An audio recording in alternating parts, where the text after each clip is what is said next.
Tanisha and welcome back to another painting video. Alright, before I start, I just want to give a quick shout out to Samu. She was one of the winners for my competition and I really like her channel. I love her art style and how much details she put in it. And the next shout out that I had was for Color of My Hobby. She's really good at doing landscape and I recommend that you guys go check her out as well.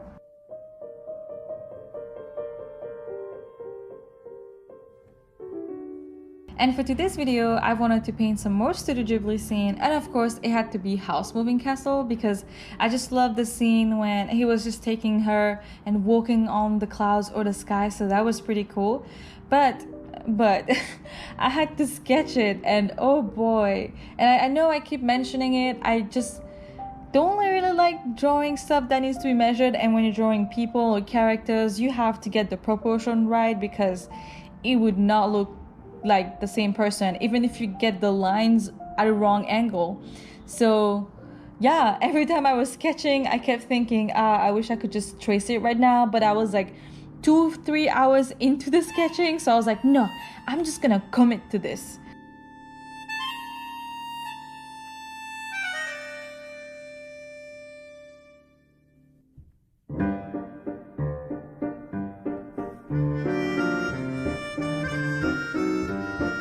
And I forgot to mention that today we're getting fianchy because I'm adding a second camera angle just to give you guys like a close-up shot, because the camera that I use for the top view is like my GoPro and sometimes it doesn't really focuses on the details, so I'm hoping when I add the side angle it gives you like some more details on what I'm doing. And one of the things that I've learned when using gouache is, for example, when I wanted to paint the clouds, yes, I could just like add the layers on top, but to make it easier I just leave the spot white and then I just blend the outside to make it look fluffy, so that way I don't have to waste too much of my paint and it just gives the white of the paper and let that pop out. And one of the reasons I want to do characters is to be able to show you guys how I get my skin tone. So as you can see on the screen, I have a mixture of red, yellow, orange, ochre, and a little bit of brown.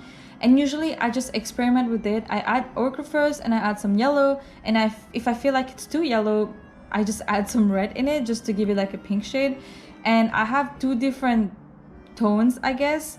One is darker than the other because I started mixing it and I felt like it was too dark, so I decided to add more white on it, and then when I was satisfied with it I just slap it on the face.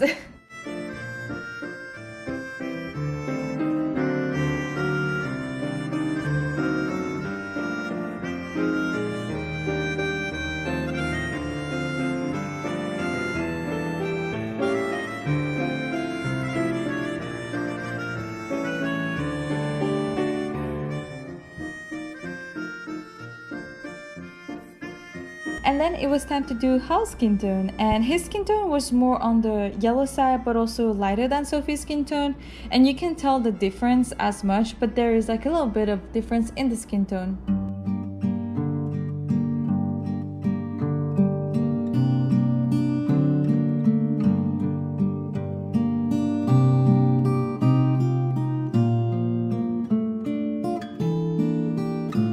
This process took me so long. You can literally see the sun like slowly setting down and then like my light later turn on, but yeah, it was still a lot of fun. It's just like I had to make sure when I was putting my colors and if I put the colors in the right spot. But yeah, it was kind of like filling out a coloring book basically with my paintbrush, but yeah, it was fun and very long. That's all I had to say.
Okay, I know this kind of looks weird right now by Sophie having just like two round circles.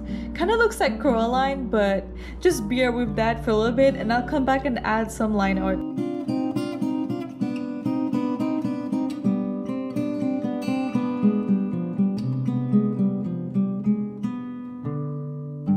And as you can see by the shiny paint is that the sun already set down and I had to use my light to be able to show what I was doing. I didn't want to stop it then. I was set to finish it on that day. So yeah, just watch me quickly add the colors, and I did forget adding a color for a little piece of it. And if you know where I forgot to paint something, put it down in the comment. I want to know if you guys can catch what I forgot to paint.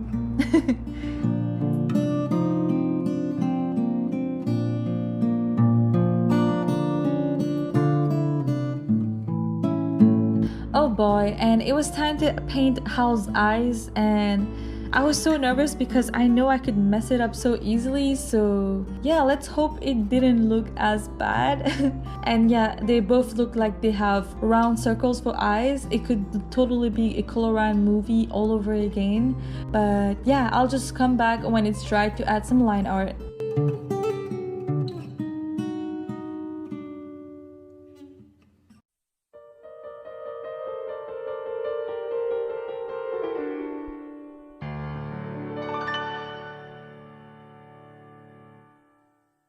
Isn't it satisfying when you add the line art and everything is slowly coming up together?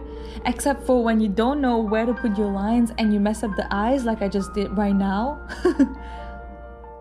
But it's okay, it's still all part of a painting process, and of course you make mistakes, but I think it's just like my art style.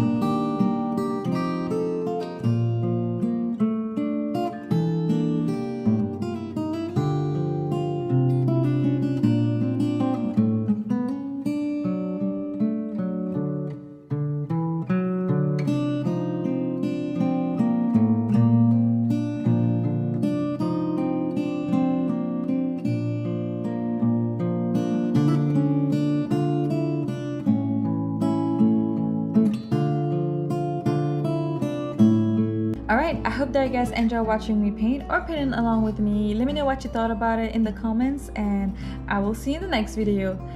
Allez, bye!